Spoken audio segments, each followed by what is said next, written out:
All right, let's jump into another deep dive.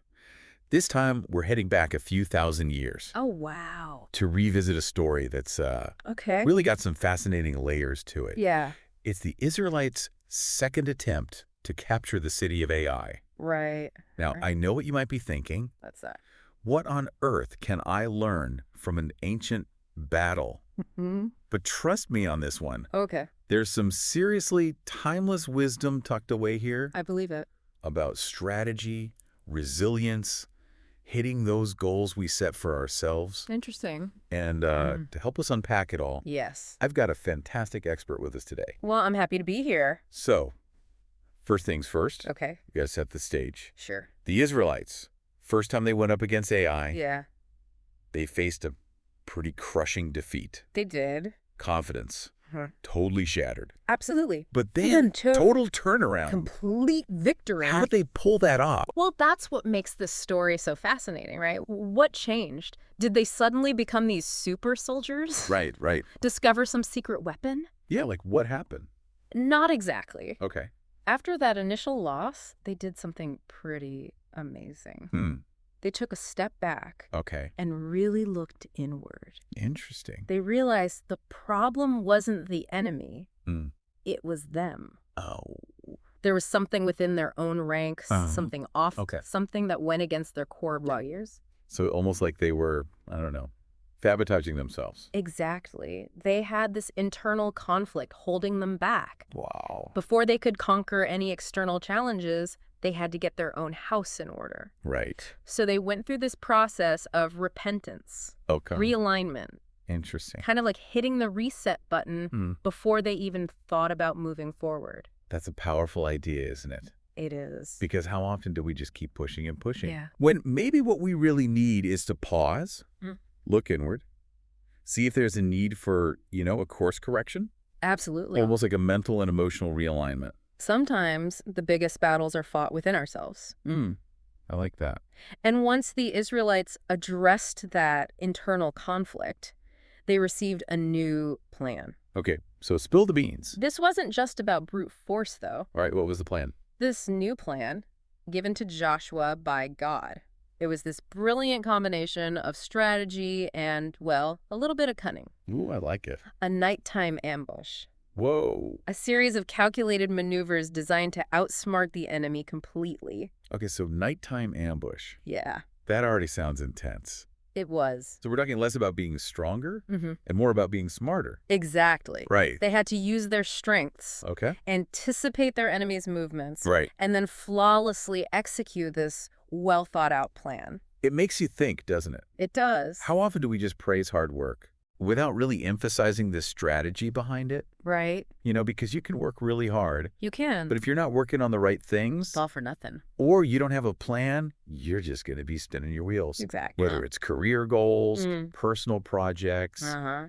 even just getting through that to-do list. Oh, yeah. A little strategic thinking can make all the difference. Absolutely. It's about working smarter, not just harder. Right. And that's a lesson that transcends time and context. Mm-hmm.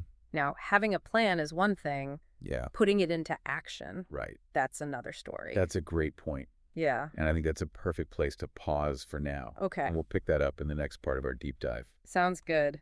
Because it's so easy to come up with a plan and then just, sit back and admire it. Right. Like it's a work of art. Yeah, but the Israelites, they didn't do that. Yeah. They trusted the plan Okay. and they took action. So their success really came down to Obedience, okay. an execution. I've got to say, that idea of trusting the process, it really hits home for me. Mm-hmm. Think about it. Yeah. How many times have we doubted a strategy, Oh, given up too soon? right. Was it a lack of faith in the plan? Maybe. Or maybe a lack of faith in ourselves? It's easy to second guess. Oh, for sure. But the Israelites, Yeah. their commitment to the plan is pretty inspiring. Yeah. They had faith it would work, Mm-hmm. and they followed it with incredible precision. So let's break the strategy down a bit. Okay. What were some of the key things that made it so successful? Well, one crucial element was their understanding of the enemy. Okay, so they didn't just go in blind. No, they took the time to study the city of Ai, Right. its weaknesses, Uh-huh. the patterns of its defenders. So knowledge really was power in this case. It's like doing your research before making a big decision. Gathering all the information, Understanding the landscape. They didn't rely on assumptions. Nope. They went out and got the intel they needed, which gave them a critical advantage. Right, and then there's that feint maneuver. Oh, yes. The fake retreat. A classic. Luring the enemy out of the city. Making them think they had the upper hand again. Oh, man. I can only imagine. Yeah. The look on their faces when they realized they'd been tricked. It must have been priceless. It makes you think about those times in life where you need to be strategic. Yeah. Like you said, anticipating your opponent's moves. Like a game of chess. Exactly. It's amazing how those principles of warfare apply to so many areas of life. Right. Business negotiations, sports, even just navigating a tricky situation. Yeah. That ability to anticipate, to outmaneuver. It can make all the difference. It really can. So we've got information gathering, we've got the element of surprise. What else made this strategy so effective? Their division of labor. Okay, what do you mean by that? They didn't just attack in this big, chaotic mass. Right. They had specialized groups, each with specific tasks. Interesting. The ambush team, decoy force, the main assault force, Wow. all working together in perfect sync. Like a well-oiled machine. Precisely. It's incredible how they managed to coordinate all of that. It is. But it makes sense, right? Oh, yeah. Think about a sports team, a successful company. Everyone has their role. Right. And they have to be in sync to reach that big goal. It's all about synergy. Yeah. That's what creates true success. And it all comes back to that obedience and trust. Yeah. They received this plan. They did. And they followed it with unwavering faith. Even when things were uncertain, they never wavered. It's a testament to their discipline and belief. Absolutely. It makes you wonder, What's that?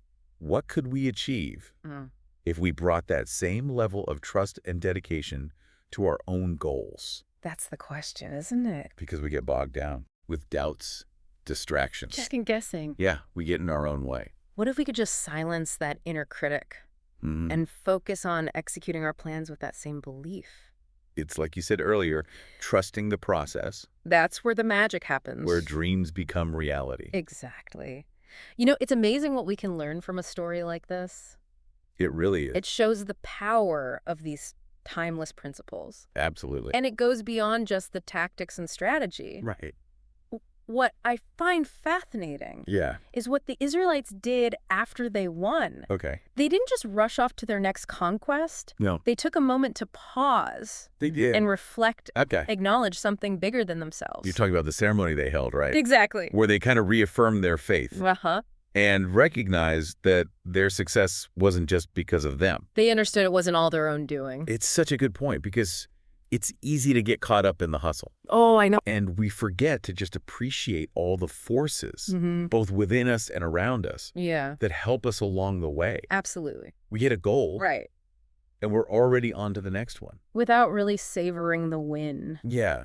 Without taking that time to just truly appreciate what we accomplished. It's like we're on this treadmill. Always going. Constantly striving, but never arriving. Right. But those moments where we celebrate, express gratitude, acknowledge who and what helped us, those are the moments that ground us. They do. Keep us humble. And connected to something bigger. Exactly. And it's a good reminder of our own resilience, too. It is. You know, when we face setbacks, down the road, we can look back at those victories and draw strength from them. Absolutely. It's like weaving those wins into our story, using them as fuel. I love that. Because celebrating success, it's not just about the past. Right. It's about investing in our future. Well, this has been a truly insightful journey. It has. We went back thousands of years. To an ancient battlefield. And unearthed these incredible principles. Timeless wisdom. Repentance, strategic planning, disciplined execution. And of course, gratitude. Those are principles that apply just as much today. Maybe even more so. It reminds us that we have a choice. In how we approach our own battles. In all areas of life. Exactly, whether it's work, relationships, personal growth. It's about recognizing. Yeah. We can choose brute force. Or we can choose wisdom. It's about being intentional. And grateful. And understanding those principles that have guided people for centuries. The path to success. It might not always be easy. No. But it becomes more meaningful. I agree. When we walk it with awareness. And a willingness to learn from the past. Absolutely. Thank you for joining us on this deep dive into the Battle of Aa. It was my pleasure. We hope you've gained some valuable insights. To take with you on your own journey. Remember, The battles we face might be different. But the principles of success, they remain the same. Embrace those principles. And you'll be well on your way to conquering your own cities. In life. Thanks again for listening.